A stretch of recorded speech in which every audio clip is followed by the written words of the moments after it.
के लिए मुझे इतनी ज़्यादा प्रेपरेशन करने की ज़रूरत नहीं पड़ी, क्योंकि जब सुपर ने मुझे स्क्रिप्ट सुनाई तो लिखावट में ही उन्होंने काफ़ी चीज़ें जो थी लिखी हुई थी, जो किरदार का एक हिस्सा है, किरदार का बोलने का तरीका है, वो सब ऑलरेडी लिखा हुआ था.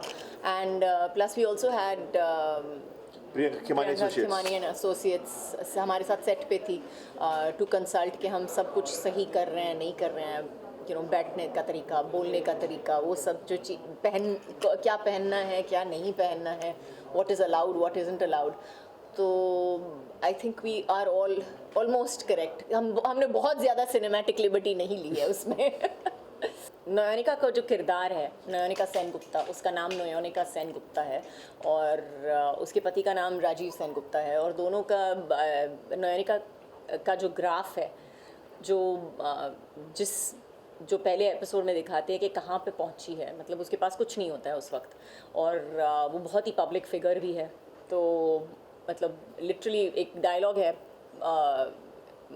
सीरीज़ में जहाँ पे बोलती है, मैं रास्ते पे चलती हूँ तो लोग मेरे ऊपर हंसते हैं. और एक्चुअली देखा जाए तो उसका ग्राफ बहुत ही अच्छा है, क्योंकि वो एक बहुत ही वल्नरेबल वीक स्टेट से कहाँ तक पहुंचती है, उसकी पर्सनल जर्नी दिखाई गई है.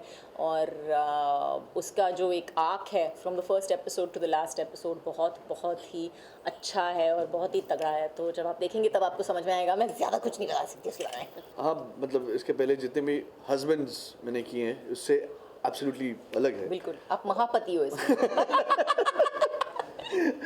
बट यस, बट इस सीरीज़ में जितने भी किरदार हैं, जितने भी कैरेक्टर्स हैं, अल्टीमेटली सभी, हम लोग बोलते हैं नहीं ये ब्लैक है ये वाइट है, ब्लैक एंड वाइट हम लोग बोलते हैं, इसमें सभी ग्रे है at the end of the day, because of the choices they make.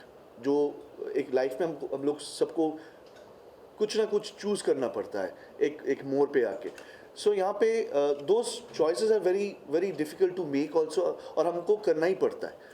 तो उस हिसाब से इस मतलब सब जो कैरेक्टर्स हैं यहाँ पे आर ग्रे. बट मेरा पहले से ही है, मैं पूरा तो थोड़ा सा काला है, लेकिन मैं ठीक है, हल्का काला है. मैं तो हल्का काले की तरफ हूँ. बाकी ग्रे है. बट या ये डिफरेंट है. जितने भी पहले किरदार कर चुका हूँ हिंदी में, उससे अलग ही है.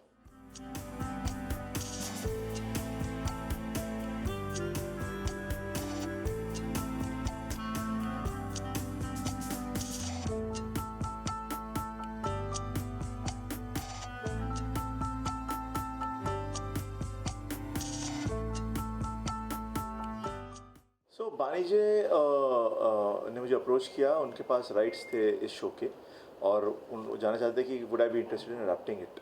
तो मुझे खुली छूट मिली इस शो को अडैप्ट करने के लिए. और जब हम काजोल के पास गए, जो हमारी पहली चॉइस थी, उन्होंने सुनकर हाँ बोला, एंड वहाँ से शुरुआत हुई. And it's been a dream to always work with her, and finally we found something that interested her as well. So इस शो के अडेप्टेशन में दो तीन चीज़ें जो बहुत ही मतलब अलग हैं. एक तो सारे केसेस अलग हैं, और हमारी जूरी सिस्टम नहीं है जैसे अमेरिका में होता है. यहाँ तो मतलब केस अलग फाइल करते हैं. तो एक तो एज अ प्रोफेशनल लॉयर जो भी नयनिका करती है शो के अंदर, वो कम्प्लीटली फ्रेश है.